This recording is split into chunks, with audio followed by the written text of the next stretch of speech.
जय हिंद। मैं आप सभी का फ्यूचर स्टडी ग्रुप में स्वागत करता हूं। देखते हैं, आज हम जीएस के एक विशेष टॉपिक पर बात करेंगे। जो आप जानते हैं, पिछले काफ़ी समय से ये एक करंट का मुद्दा बना हुआ है और इसके अंतर्गत हमारे कॉम्पिटिटिव एग्जाम में बहुत सारे सवाल छुपे हुए हैं। तो इसके पहले ध्यान रहे, आपने यदि सेशन को सब्सक्राइब नहीं किया है तो आप सब्सक्राइब जरूर करें और लाइक शेयर कमेंट भी जरूर करें। आइए हम समझने की कोशिश करते हैं और पूरी तरह से देखिए, कहा गया है गुट निरपेक्ष आंदोलन से क्वाड तक की भारत की यात्रा व वैश्विक मत। देखिए, आप जानते हैं प्रेजेंट टाइम पे जो भारत है, भारत पिछले वर्ष से क्या बना हुआ है, क्वाड का सदस्य बना हुआ है। QUAD, क्वाड, ठीक है, क्वाड का सदस्य है। तो इसमें से विश्व के कुछ अलग अलग इतिहासकार व अन्य सभी मानते हैं कि भारत जब दुनिया दो भागों में बट रही थी, एक तरफ रूस का पक्ष था और एक तरफ अमेरिका का पक्ष था, उस समय भारत ने किसी भी पक्ष में रहना स्वीकार नहीं किया। लेकिन अब यह क्वाड के पक्ष में है। तो इस प्रकार से बहुत सारे राजनीतिक विश्लेषक और इतिहासकार ये मानते हैं कि ये जो है, देखा जाए तो उसी का, अर्थात दोनों जो गुट हैं उनमें से किसी न किसी एक पक्ष में जाने का ही संकेत है और बल्कि उसी का ही परिवर्तित रूप है, जिसे क्वाड के नाम से जाना गया। इसमें ध्यान रहे, दुनिया के 4 बड़े देश शामिल हैं, जिनमें से इंडिया, अमेरिका, जापान और ऑस्ट्रेलिया। ध्यान रखेंगे। तो वही है, आज हम जानेंगे कि क्या वाकई में, अर्थात सच में, भारत जो कभी किसी गुट में नहीं था वह आज किसी एक गुट में शामिल हो चुका है। आज हम इसी पे बात करेंगे। उसके पहले हम इसके पूरी तरह से ऐतिहासिक पृष्ठभूमि को जानेंगे। उसके बाद फिर वैश्विक मत की बात करेंगे कि जो वैश्विक मत है ये कहाँ तक सही है और कहाँ तक क्या है ना। तो हम इसके पहले भारत को जानेंगे कि ये गुट निरपेक्ष था। तो कैसे था, तो अब हम उसके पहले जानेंगे कि ये गुट निरपेक्ष का मतलब क्या होता है और भारत को गुट निरपेक्षता में का एक सदस्य, मतलब कि एक संघ बनाने की आवश्यकता क्यों पड़ी। तो आइए इसके पहले हम जानते हैं। तो देखिए, जब दुनिया ने एक युद्ध लड़ा वैश्विक स्तर का, जिसे हम प्रथम विश्व युद्ध के नाम से जानते हैं, तो देखिए, फर्स्ट WW अर्थात FWW मतलब फर्स्ट वर्ल्ड वार, यानी जब पूरी दुनिया ने प्रथम विश्व युद्ध लड़ा, जो कि आपका 1914 से लेकर के 18 तक चला, जिसका तत्कालीन कारण क्या था, ये सब आप लगभग जानते होंगे और नहीं जानते होंगे तो फिर कभी देखा जाएगा। बस इतना जान लीजिए कि प्रथम विश्व युद्ध 1914 से लेकर 1918 तक लड़ा गया, जो वर्साय की संधि के अंतर्गत इसे समाप्त किया गया, जिसके लिए अब जो है जर्मनी के लिए जो एक अपमानजनक संधि के रूप में माना जाता है, जो द्वितीय विश्व युद्ध का तत्कालीन कारण भी बनता है। आपको ये पता होना चाहिए और पता भी होगा, उम्मीद करते हैं। फिर उसके बाद दुनिया ने एक और युद्ध लड़ा।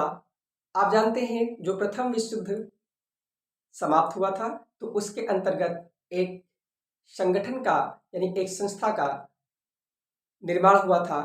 उस संस्था का नाम क्या था, ठीक है, इसे आप कमेंट बॉक्स में जरूर बताएंगे। और फिर दूसरा विश्व युद्ध हुआ। दूसरा विश्व युद्ध आपका 1939 से लेकर के 1945 तक चला, जिनमें से आपको पता होना चाहिए कि प्रथम विश्व युद्ध में रूस और अमेरिका एक ही थे, लेकिन द्वितीय विश्व युद्ध में इन दोनों में शत्रुता हो गई।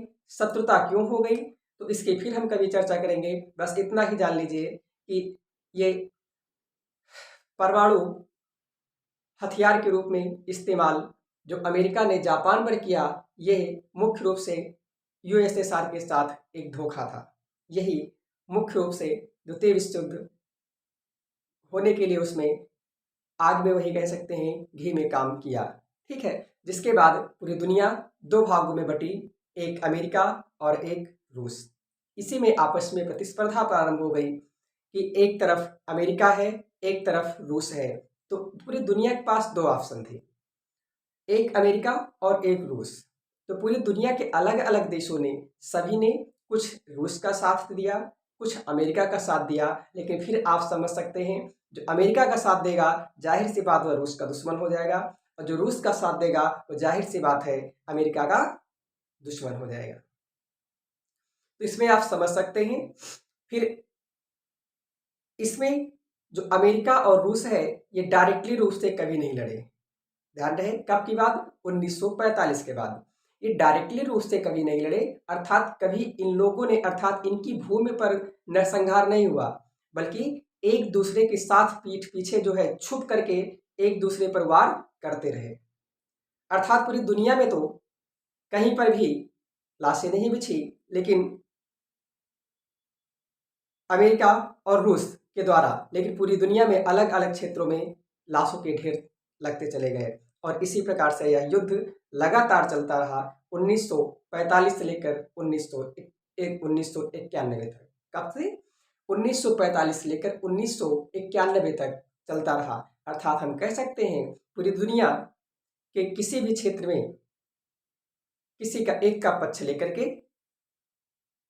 जो अमेरिका और रूस के मध्य में छुप करके, एक दूसरे से छुप करके जो वार होते रहे, इन्हीं को कहा गया शीत युद्ध के नाम से जाना गया। ध्यान रखेंगे क्या नाम? शीत युद्ध।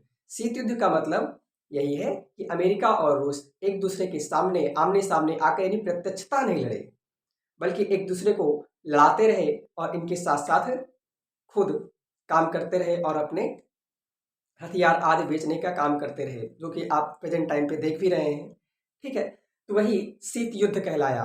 तो जब शीत युद्ध हुआ तो देखो, तो शीत युद्ध कब से कब तक चला? 1945 से लेकर के 1991 तक चला। अब 1991 तक क्यों चला? क्योंकि 1991 में ही रूस का 15 भागों में विभाजन हो जाता है। जो पहले यूएसएसआर कहलाता था वही बाद में 15 टुकड़ों में टूट गया। इस प्रकार से शीत युद्ध लगभग समाप्त हुआ, लेकिन आप समझ सकते हैं। तो अब आइए थोड़ी सी हम बात करते हैं। तो पूरी दुनिया दो भागों में बटी, कब कैसे बटी आप समझ सके हैं। अब इसी में देखो, एक गुट का नाम, एक गुट का नेतृत्व तो अमेरिका ने किया, एक गुट का नेतृत्व यूएसएसआर ने किया। यूएसएसआर का नाम होता है यूनियन सोवियत सोशलिस्ट रिपब्लिकन। ध्यान रहे, यूनियन सोवियत सोशलिस्ट रिपब्लिकन, ये यूएसएसआर का पूरा नाम होता है, जो 1991 में इसका बिखराव हो गया। ध्यान रखेंगे, एक तरफ अमेरिका है, एक तरफ रूस है। पूरी दुनिया दो भागों में बट रही है। अमेरिका की व्यवस्था है कि ये पहली दुनिया कहलाई, इसे पहली दुनिया के नाम से जाना जाता है। आप जानते हैं इसे नई दुनिया के नाम से भी जाना जाता है। ठीक है, जब इसको कोलंबस ने खोजा था। ठीक है, कोलंबस ने कब खोजा था तो आप इसको जान सकते हैं 1492 में। उसी तरह जो यूएसएसआर है, यूएसएसआर को दूसरी दुनिया के नाम से भी जाना जाता है। आप ध्यान रखेंगे इस बात को। जो अमेरिका है, अमेरिका पूरी तरह से पूंजीवादी विचारधारा का अनुयायी है, अर्थात पूंजीवादी विचारधारा को मानता है, यानी ये यही मानता है कि औद्योगिकरण को अर्थात कह सकते हैं बढ़ावा, है ना। तो पूंजीवादी, इतना जानिए। और जो रूस है ये साम्यवादी विचारधारा को मानता है। आप समझ पाएंगे इसको, साम्यवादी यानी सामाजिकरण को मानता है। ठीक है, उसी तरह ध्यान रखेंगे जो अमेरिका है, अमेरिका एक नए सैन्य संगठन का निर्माण किया जिसे नाटो के नाम से जाना गया। क्या? नाटो के नाम से, नॉर्थ अटलांटिक ट्रीटी ऑर्गेनाइजेशन। क्या नाम? North Atlantic Treaty Organization. यानी इसमें, यानी रूस के क्या कहते हैं, अमेरिका के साथ जो देश शामिल हुए उन देशों को पूरी तरह से आत्मरक्षा या अन्य सभी कार्य करने के लिए एक संगठन बनाया गया, जो सैन्य संगठन था जिसका नाम था नॉर्थ अटलांटिक ट्रीटी ऑर्गेनाइजेशन, जिसे नाटो के नाम से जानते हैं। इसी में शामिल होने के लिए यूक्रेन ने जिद की थी, जिस पर रूस ने हमला किया है, आप जानते हैं। उसी तरह से जो रूस है, रूस ने एक बनाया वार्सा ट्रीटी ऑर्गेनाइजेशन। क्या बनाया? वार्सा ट्रीटी ऑर्गेनाइजेशन, ना कि वर्ल्ड ट्रेड ऑर्गेनाइजेशन। ध्यान रखेंगे, इन पे फिर कभी हम विस्तृत बात करेंगे, तो आप समझ पाए। तो अब यहां पर प्रश्न था भारत के लिए। भारत क्यों? क्योंकि ये बात 1945 में प्रारंभ होती है और भारत जो है आजाद होता है 1947 में। जब भारत 1947 में आजाद हुआ तो ये प्रश्न बना कि भारत जाए तो किस तरफ जाए। लंबे समय तक समय खिंचता गया और भारत को अंग्रेज उस समय छोड़ करके गए थे कि जिस समय एक प्रकार से मानकर चलिए कि आप किसी अंधेरी गुफा में घुस जाते हैं, ठीक उसी प्रकार से भारत था। भारत नया नया आजाद हुआ था। भारत को ना तो पार्लियामेंट बनानी थी, यानी कुछ भी इसे निर्माण नहीं कर, बल्कि इसके पास बना बनाया था, बस उसमें नेतृत्व करना था। अब नेतृत्व करने के लिए जैसे आप समझ सकते हैं, आपके पास राजा बनने के, आप सांसद बनने लायक नहीं, लेकिन आपको अचानक सांसद बना दिया जाए तो आप कैसा महसूस करेंगे। वैसे स्थिति भारत की थी। तो उसके लिए देखिए, भारत सरकार पूरी तरह से इस नेतृत्व का सामना किया और नेहरू यानी उस समय के तत्कालीन प्रधानमंत्री पंडित जवाहरलाल नेहरू के द्वारा एक दुनिया के एक नए संगठन का निर्माण किया गया और इनके द्वारा कहा गया कि ना तो हम रूस के साथ रहेंगे और ना ही अमेरिका के साथ रहेंगे, हम किसी भी गुट में शामिल नहीं होंगे। ठीक है, क्योंकि आप जानते हैं, आप अगर इसमें शामिल होंगे तो अमेरिका वाले तुमको किसी न किसी माध्यम से चपेट में ले लेंगे और अमेरिका के साथ शामिल हो गए तो रूस वाले किसी न किसी माध्यम से चपेट में ले लेंगे। इसका मुख्य उदाहरण है, आप समझ सकते हैं, इराक एंड सीरिया। इराक और सीरिया, ठीक, इराक और सीरिया इन्होंने रूस का समर्थन किया था।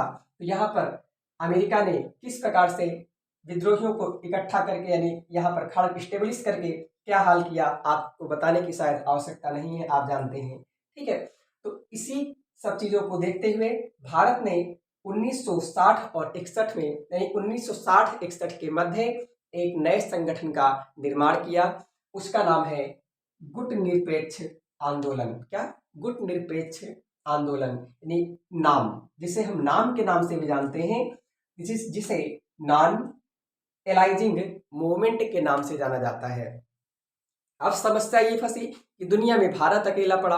अब भारत अकेला कैसे करे, क्योंकि अगर ये अकेला करता तो पूरी तरह से इस पर, इस दुनिया की नज़रों में अर्थात दोनों की नज़रों में आ जाता।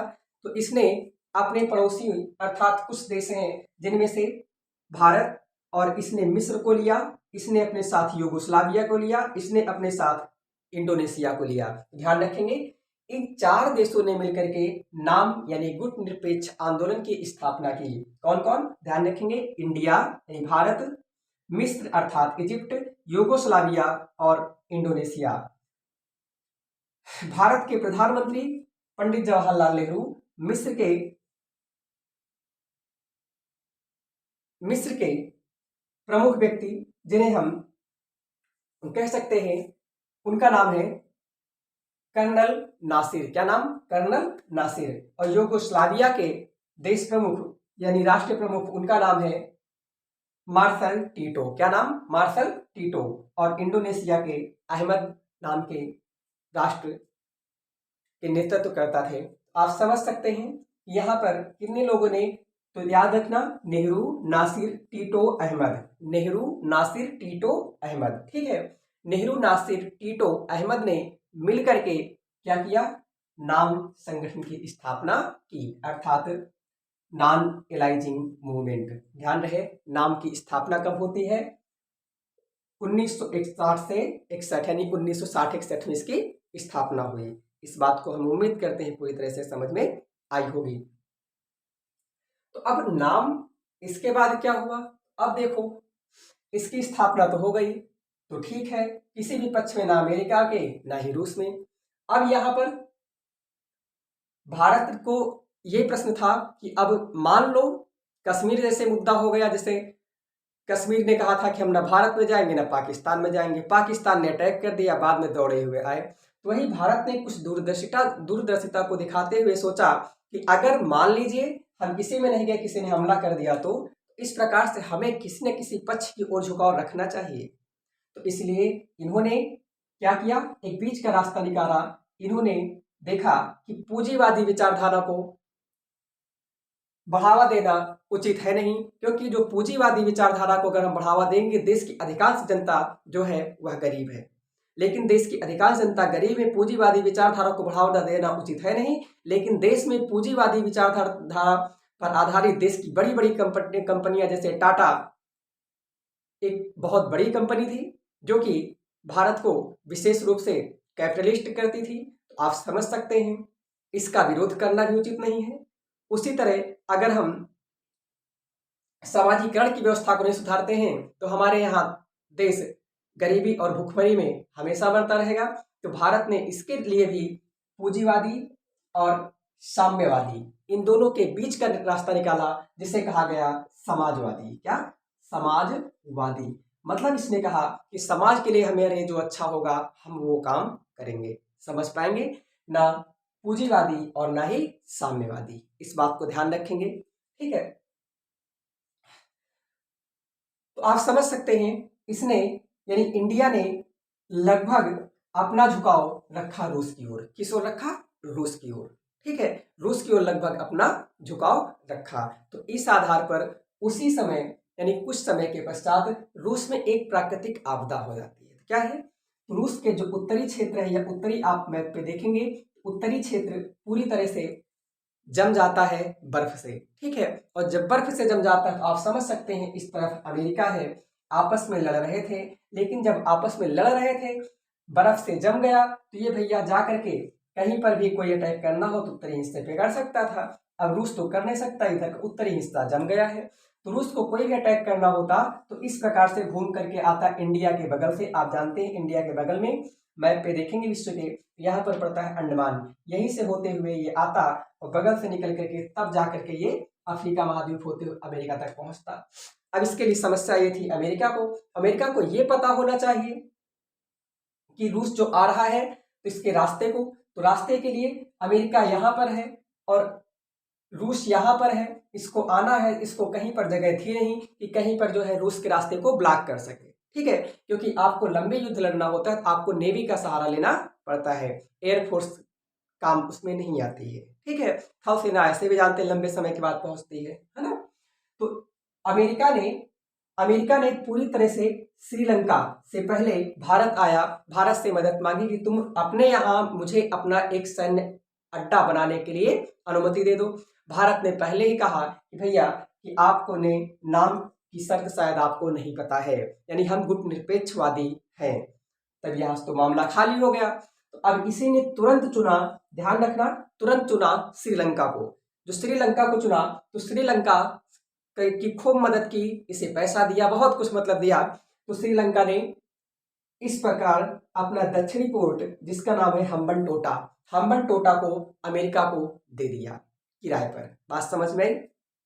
जब अमेरिका को दे दिया तो सोच सकते हैं यहां से रूस तो निकट है, और रूस निकट है तो किधर से जाएगा? आप समझ सकते हैं अपने सर्विलांस रेडार के माध्यम से पूरी तरह से ये जान सकता है रूस के एक लोकेशन को। अगर ये मान लो 10-20 जहाज अगर लेकर के आते हैं तो इधर से 200 लगा देगा। क्या कर सकते हो? इस प्रकार से इसके लिए एक बहुत बड़ी सिरदर्दी फंसी। किसके लिए? रूस के लिए। ठीक है, अब रूस क्या करेगा? इसको हटाने के लिए किससे बात करेगा? तो इसने इंडिया से बात की। किसकी बात की? इंडिया से। तो इंडिया ने यही बात कह सकता था, लेकिन फिर भी हमने बताया कि इसका झुकाव रूस की ओर था। ठीक है, क्योंकि हमने आपको पता होना चाहिए यहाँ से पंचवर्षीय योजनाओं को हमने लिया है रूस से। ठीक है, तो यहाँ पर कहा चलिए कोई ना कोई जुगाड़ देखा जाता है। अब यहाँ से जुगाड़ देखा जाता है, आइए हम उस जुगाड़ को जानने की कोशिश करते हैं कि वो कौन सा जुगाड़ था जिसने रूस की पहली बार भारत ने मदद की, और वही मित्रता आज हमेशा हमेशा के लिए चलती आ रही।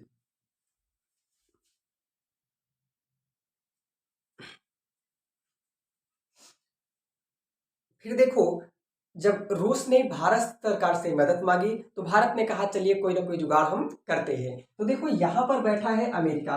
ठीक है, अब इसे हटाना है तो ये श्रीलंका है। अब श्रीलंका से भारत कैसे हटाए? तो उसी समय, लेकिन वही कहते हैं ना कि जो आप करना चाहो तो उसमें किस्मत आपका साथ जरूर देती है। तो देखिए ये भारत सरकार है, ये भारत सरकार के नेतृत्व में जो एक क्षेत्र है भारत का, तमिलनाडु के बहुत सारे से, आप जानते हैं श्रीलंका का भारत से कितना संबंध है, तो आप जानते हैं रामायण काल से है, रामायण काल से है।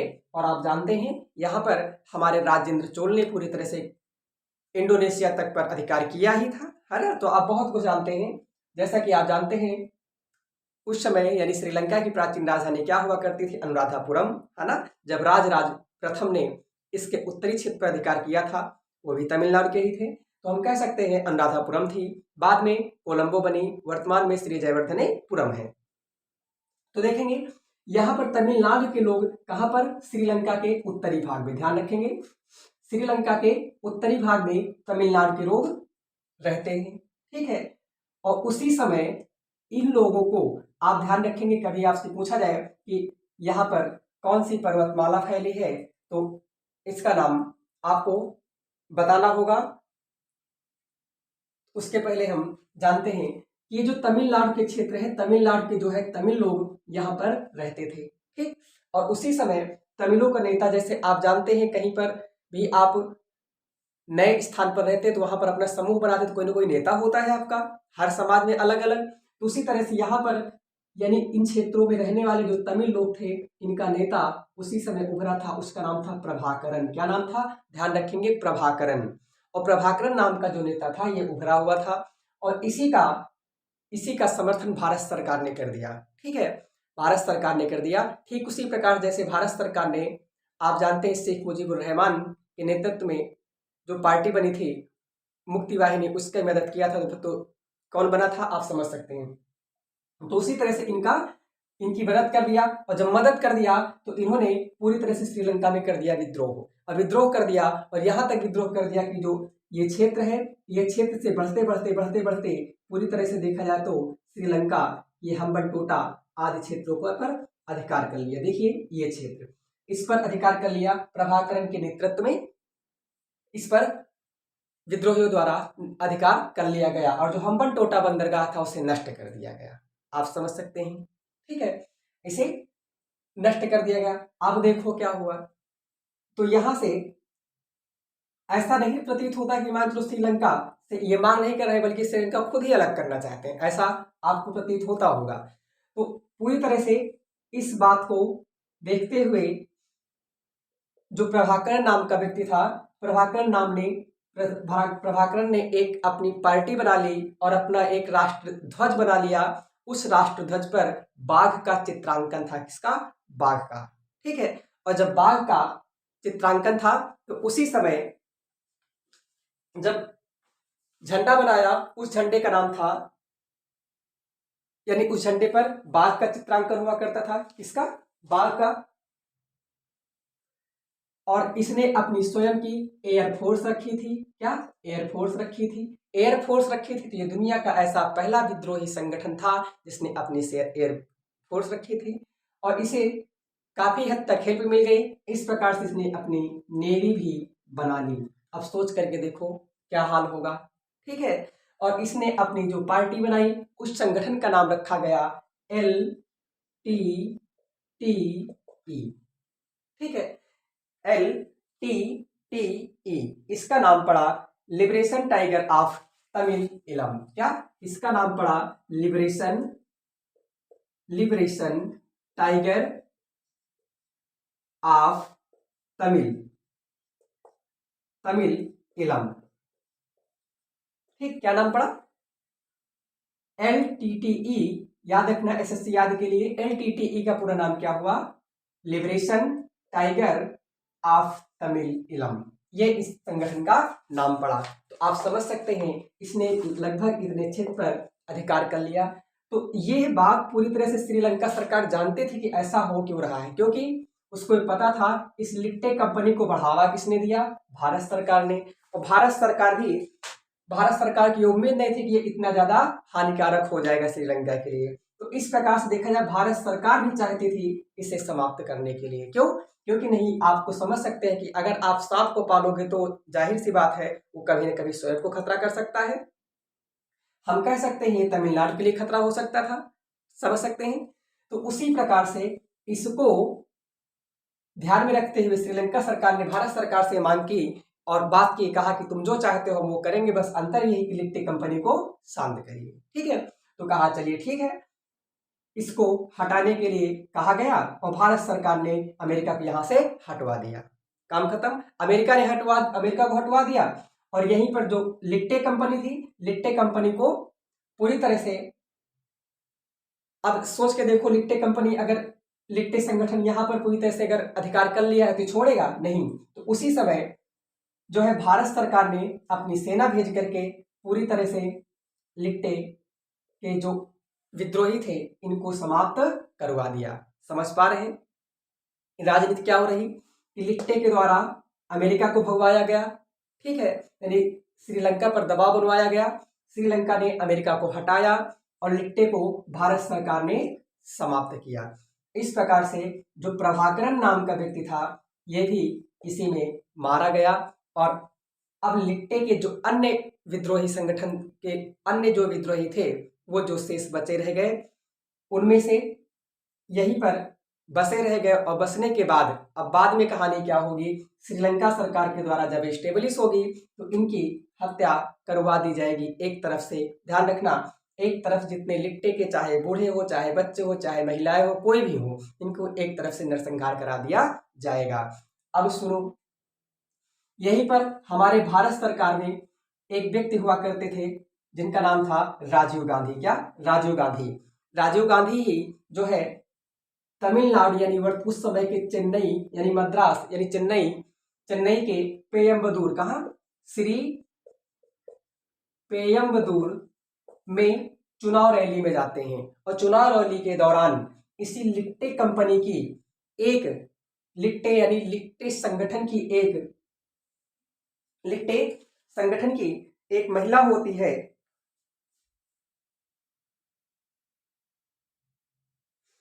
लिट्टे संगठन की एक महिला होती है जिसका नाम होता है धनु। क्या नाम होता है? जिसका नाम धनु होता है। धनु नामक एक महिला ने राजीव गांधी की पेयम्बदूर में 21 मई 1991, ध्यान रखेंगे 21 मई 1991 को जाकर एक फूलों का माला राजीव गांधी के गले में डालती है और पैर छूने के लिए नीचे बैठती है और तुरंत ही कमर में बंधा हुआ जो बम होता है उसे दगा देती है, यानी उसे ब्लास्ट करती है और साथ साथ पूरी तरह से राजीव गांधी और उस दोनों के अर्थात पूरी तरह से चिथे उड़ जाते हैं। इस प्रकार से भारत ने एक अग्रिम यानी उस समय के बाद ही चुनाव होने वाले थे तो एक भावी प्रधानमंत्री को भारत ने खो दिया। आप समझ सकते हैं। तो राजीव गांधी की हत्या हो गई, ठीक है। और ध्यान रखेंगे राजीव गांधी की जो समाधि स्थल है उसे हम वीरभूमि के नाम से जानते हैं। क्या नाम? वीरभूमि के नाम से जानते हैं। तो ये है लिट्टे संगठन। आप इस लिट्टे की उम्मीद करते हैं बात पूरी तरह से समझ में आई होगी। इस बात को ध्यान रखना। आइए हम थोड़ा सा नजर मान लेते हैं। जो श्रीलंका है, श्रीलंका का जो उत्तरी क्षेत्र था जिस पर लिट्टे ने अधिकार किया था उस राज्य का नाम था जाफरा। क्या नाम था? जाफरा नाम का राज्य था। और ये भारत के परिप्रेक्ष्य में देखेंगे तो भारत का पश्चिमी घाट से होता हुआ जो पर्वत आता है ये बीच में समुद्र में नीचे दब गया है और दबने के बाद ये श्रीलंका का मध्यवर्ती हिस्सा ऊंचा है अर्थात पठारी है, यहाँ पर चाय की खेती होती है, आप जानते हैं। तो यहीं पर एक बीच में पहाड़ पाया जाता है, बड़ा सा पहाड़ है पूरी तरह से जो मध्यवर्ती क्षेत्र में है। इसी में एक दर्रा पाया जाता है। क्या पाया जाता है? एक इसी में जो है दर्रा पाया जाता है, उस दर्रे का नाम होता है एलिफेंटा दर्रा। क्या नाम है? एलिफेंटा दर्रा, एलिफेंटा दर्रा यानी एलिफेंटा पास पाया जाता है। एलिफेंटा पास कहाँ है? श्रीलंका में। और यहीं से एक नदी प्रवाहित होती है जो श्रीलंका की सबसे बड़ी नदी कहलाती है, उसका नाम है महावेली गंगा। क्या नाम है? महावेली गंगा। तो आप दो प्रश्न यहाँ से याद रखेंगे। तो आइए अब हम लिट्टे की बात करते हैं। ये आपके लिट्टे की बात समाप्त हुई। तो लिट्टे को भगवा दिया, ठीक है। अब रूस खुश, ठीक, आप समझेंगे। और अमेरिका और भारत देखा जाए तो एक प्रकार से दुश्मनी हो चुकी है, ठीक। अब दुश्मनी हो चुकी है तो जिसके लिए अब जो अमेरिका है, अमेरिका पूरी तरह से क्या करेगा, अमेरिका पूरी तरह से क्या करेगा, भारत को भी तोड़ने की कोशिश करेगा। तो एक यहीं पर आप देखोगे तो भारत का जो ये हिस्सा है जिसे हम कश्मीर के नाम से जानते हैं, ये इस प्रकार से देखेंगे तो भारत के कश्मीर का जो क्षेत्र है, ध्यान देंगे, जो भारत का कश्मीर का क्षेत्र है, यहाँ पर एक क्षेत्र पाया जाता है जिसका नाम है नेपाल। क्या नाम है? नेपाल। तो अब अगला टारगेट भारत के उत्तर में बनाया नेपाल को अमेरिका ने, ठीक है, और इसके उत्तर में चीन फैला हुआ है, ठीक, ध्यान रखना। और यहाँ पर जो अफगानिस्तान है, अफगानिस्तान से ठीक लगा हुआ यूएसएसआर, यानी उस समय का यूएसएसआर था, यानी पूरी तरह से ये था। यहाँ पर चाइना है, ये नेपाल है और ये इंडिया है, आप जानते हैं। तो अमेरिका इसका बदला नहीं लेगा, लेगा। तो अमेरिका ने अब अगला चुना इसको, नेपाल को, और नेपाल में खूब सारे स्कूल आदि कराए, बनवाए, अर्थात इन्हें बहुत सारा पैसा आदि दिया। आप समझ सकते हैं, इनसे अंततः नेपाल से अमेरिका ने कहा कि तुम हमें एक सैन्य अड्डा बनाने के लिए जमीन उपलब्ध कराइए। तो नेपाल ने किराए पर जमीन दे दी। अब जमीन दे दी तो यहाँ पर समस्या किसके लिए हुई? चाइना के लिए हुई, ठीक, चाइना के लिए हुई। अब चाइना के लिए क्यों हुई? क्योंकि चाइना और रूस दोनों एक ही विचारधारा के अलग अलग थोड़ा सा रहने वाली, कह सकते हैं कि ये साम्यवादी विचारधारा के एक सिक्का के दो पहलू के रूप में जाने जाते हैं, आप इतना जानिएगा। तो ये दोनों एक विचारधारा से मिलते हुए हैं। इस प्रकार से चाइना यहां से रुष्ट हुआ, और चाइना रुष्ट हुआ क्योंकि ये पूंजीवादी विचारधारा के हैं। अब यहां से चाइना रुष्ट हुआ और अमेरिका का फायदा ही फायदा था, क्योंकि अमेरिका को श्रीलंका से भारत ने भगवाया। इसने सोचा कि हम भारत को निपाट सकते हैं यहीं से। इसी ने सोचा भारत से लगा हुआ रूस है, रूस को हम निपाट सकते हैं, और चाइना तो चाहे हम दबोच लेंगे, ये समझ सकते हैं। ये अमेरिका के लिए प्लस पॉइंट था। तो अब इसमें जो चाइना है, चाइना एक ऐसा देश है, चाइना इतिहास से बेहतर सीख लेता है, ठीक है, और इतिहास से सीख लेता है। तो जो इतिहास में इसके पहले आप जानते हैं श्रीलंका में, जैसे कि श्रीलंका में भारत ने जिस प्रकार से अमेरिका को हटवाया, ठीक उसी प्रकार से चाइना ने, उस समय चाइना में सरकार थी माओ से तुंग की। किसके? माओ से तुंग। माओ से तुंग नाम के व्यक्ति थे जिन्होंने 5 फिंगर सिद्धांत दिया। इन्होंने ही अपने यहां से माओवादियों को एंट्री करा दिया। क्या? माओवादियों को एंट्री करा दिया नेपाल में। कहा जा करके तुम पूरी तरह से यहाँ तहस नहस कर डालो। तहस नहस करने का मतलब विद्रोह कर डालो, क्योंकि यहाँ पर उस समय यहाँ पर भी रजवाड़ी प्रथा थी, और यह व्यवस्था देखा जाए कि यहाँ पर राजा नहीं रहेगा, अर्थात लोकतंत्र रहेगा। तो इसके खिलाफ विद्रोह करा दिया, और पूरी तरह से नेपाल में विद्रोह हो गया कि राजा यहाँ पर राजतंत्र नहीं रहेगा, लोकतंत्र स्थापित होगा, और माओवादी एंट्री कर गए।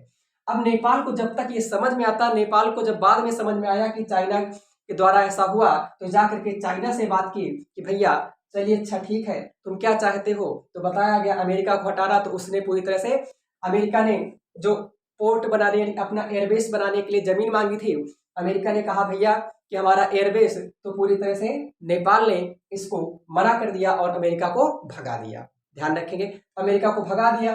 तो बाद में चाइना के पास गए, बताया माओवादियों को शांत कर लो। तो भैया चाइना पूरी तरह से बदल गया, कहा कि माओवादी मेरे है ही नहीं। क्या? माओवादी मेरे है ही नहीं। और वही माओवादी संगठन बाद में यहाँ से घुसते घुसते लगभग 20 साल तक नेपाल युद्ध लड़ता रहा माओवादियों से। और यही माओवादी धीरे धीरे करके भारत के बंगाल में एंट्री करके वर्तमान के छत्तीसगढ़ तक आकर के इन्हीं की एक शाखा फैल गई। क्या? इन्हीं की एक शाखा फैल गई। जैसे हम जानते हैं कि प्राचीन भारत में हमारे यहाँ शक आए थे, ठीक है, शक आए थे, सीथियन आए, जिनको हम सीथियन के नाम से भी जानते हैं, यमन आए, ये अलग अलग शाखाओं में फैल गए थे। उसी तरह से यानी माओवादी हमारे बंगाल और छत्तीसगढ़ में आकर के फैल गए, जिन्हें हम नक्सलाइट कहते हैं, अर्थात माओवादी नक्सलवादी कहते हैं। ठीक, आप इस बात को उम्मीद करते हैं समझ में आया होगा। यानी जो अमेरिका है नेपाल से भी असफल हुआ। तो और देखो, और किसी आ गया, ठीक है। अब यहीं पर क्या हुआ, तो आइए हम उसे भी जानते हैं। इस प्रकार से जो अमेरिका था अमेरिका को अब सही मायने में देखा जाए, अमेरिका नेपाल से गुस्सा हो गया, इसके ऊपर चीन है उससे गुस्सा हो गया, इधर यूएसएसआर फैला हुआ था अर्थात रूस, ये पूरा इससे गुस्सा हो गया, ठीक है, और श्रीलंका से भी गुस्सा हो गया। तो कितने लोगों से नाराज हुआ? कौन? अमेरिका। आप समझ सकते हैं। तो ये अमेरिका इतने लोगों से नाराज हुआ। उसी समय जब ये सारा मामला संपन्न हुआ तो उसी समय जो यहाँ की सरकार यानी श्रीलंका सरकार थी, ये स्टेबलिश हो रही थी, और उसी समय विकासवादी विचारधारा में आगे बढ़ते हुए ये श्रीलंका ने भारत से समर्थन मांगा, ठीक है, और भारत से समर्थन मांगा तो कहा कि भैया हमारे यहाँ हम्बनटोटा पोर्ट है, जिसे डेवलप करवा दीजिए, है ना।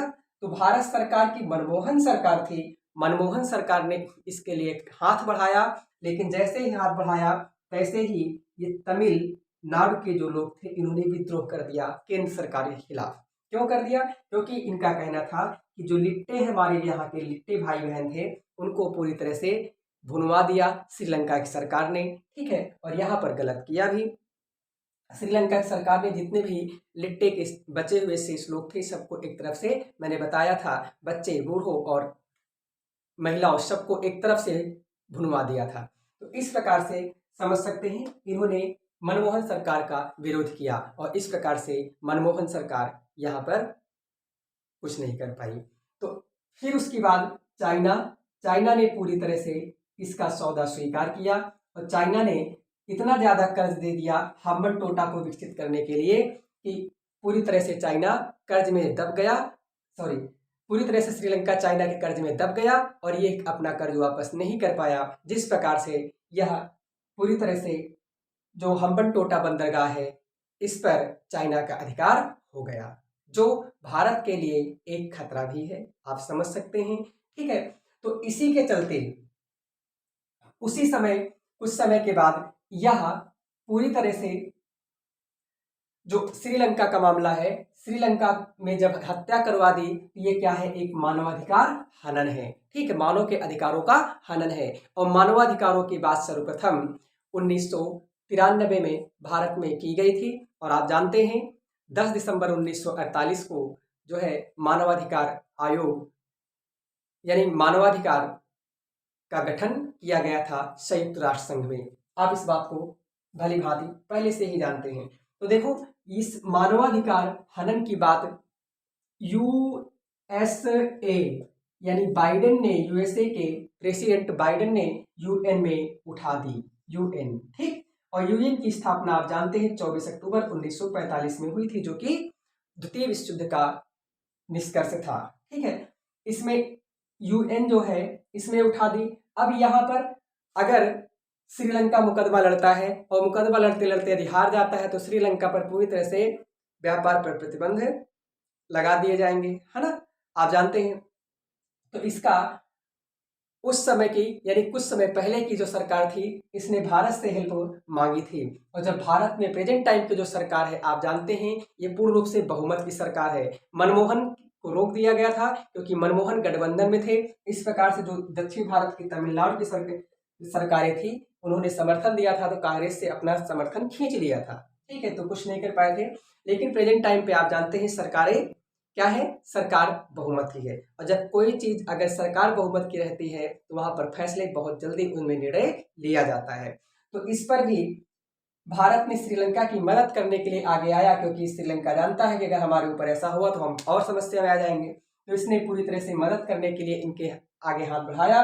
तो तमिलनाडु सरकार ने पुनः एक बार विरोध जताया, ठीक है, विरोध किया, लेकिन इसको बहुमत की सरकार है, इसने साफ साफ कहा कि भैया आप एक राज्य है, राज्य की तरह रहें, आपकी जो है रक्षा की जिम्मेदारी मेरी है, सब कुछ है, लेकिन आप अगर देखेंगे कहीं पर भी एक राज्य और एक देश को बचाने और राज्य को बचाने की बात आएगी तो हम सबसे पहले राष्ट्रहित को सर्वोपरि मानेंगे, अर्थात आप राज्य हैं तो राज्य की तरह रहें, ठीक है, और इसमें हस्तक्षेप ना करें। आप समझ सकते हैं वर्तमान की सरकार ने उससे कुछ भी नहीं सुना, और आप क्या है संबंध आप समझ सकते हैं, ठीक है। तो इसी के चलते भारत किसी भी गुट में शामिल नहीं हुआ। लेकिन मैंने फिर बताया कि आज रूस पूरी तरह से भारत के साथ खड़ा रहता है, तो क्यों खड़ा रहता है, भारत भी रूस के साथ खड़ा रहता है तो क्यों खड़ा रहता है। ठीक है, इसका मुख्य रीजन क्या है, तो यही शीत युद्ध है। क्या है, शीत युद्ध। अब इसी बात को वर्तमान में भारत सरकार पूरी तरह से अमेरिका से भी और अन्य सभी देशों से भी साथ बनाए रखने के लिए अपने सब कुछ स्टेब्लिश रहे, जिसके लिए एक क्वाड संगठन में शामिल हुआ। क्वाड में मुख्य रूप से कौन कौन है, इंडिया है और ऑस्ट्रेलिया है, जापान है और यूएसए है। ठीक है, ये 4 देश ऐसे हैं जो शामिल हैं। इन्हें चाइना कहता है कि ये इंडिया पैसिफिक क्षेत्र, अर्थात मतलब कि हिंद पैसिफिक क्षेत्र, यानी हिंद महासागर और प्रशांत महासागर, इनके इस क्षेत्र के क्या है, ये नाटो है, अर्थात नाटो का एक परिवर्तित रूप है। आप समझ सकते हैं। तो यहाँ पर विशेषज्ञ कुछ मानते हैं कि शायद इस संगठन को इंडिया ने चाइना के दबाव में आकर के इसे ज्वाइन किया है, ताकि इस जो है जैसे गलवान घटनाएं हुई है ना, और इस प्रकार से जो छिटपुट घटनाएं भारत और चाइना की तरफ से होती रहती हैं, इसी के चलते विशेषज्ञ मानते हैं कि भारत की मजबूरी थी क्वाड में शामिल होना। ठीक है, तो इस पे आपकी क्या राय है, आप इसमें जरूर बताएंगे और क्लास को अधिक से अधिक लाइक शेयर सब्सक्राइब जरूर करेंगे। और कोई भी इसमें से अगर प्रश्न हो तो आप जरूर पूछेंगे। आपके लिए एक सवाल है कि आपको ये बताना होगा कि यूएसएसआर पूरी तरह से विभाजित कब हुआ। ठीक है, आप इस सवाल का उत्तर जरूर बताएंगे। तब तक के लिए आप पढ़ते रहिए। धन्यवाद।